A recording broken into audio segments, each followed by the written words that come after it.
एक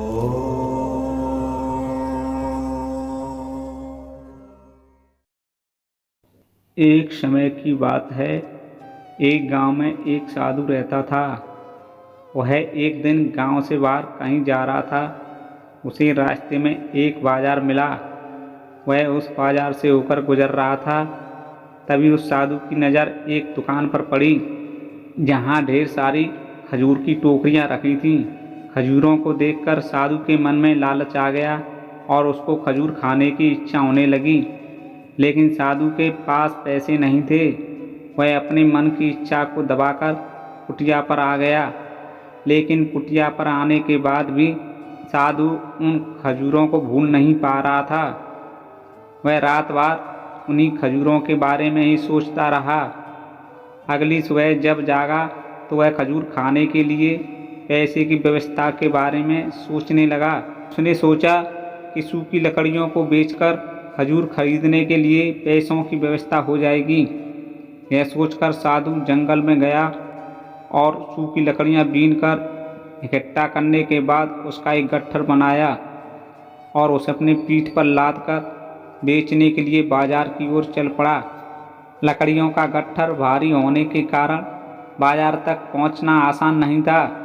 उसकी पीठ दर्द करने लगी और वह विश्राम करने के लिए एक जगह पर थोड़ी देर के लिए रुक गया और पुनः विश्राम करके लकड़ियों का गट्ठर पीठ पर लाद कर चलने लगा।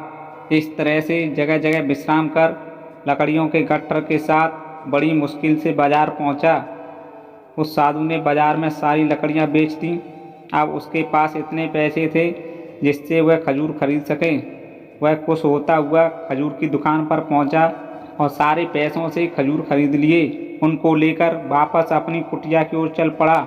रास्ते में चलते चलते उसके मन में विचार आया कि आज मुझे खजूर खाने की इच्छा हुई है, अगर कल किसी और चीज़ की इच्छा हो जाए, कभी अच्छे घर की, कभी नए कपड़ों की, कभी स्त्री की या धन की, मन में तो जाने क्या क्या इच्छा होती हैं।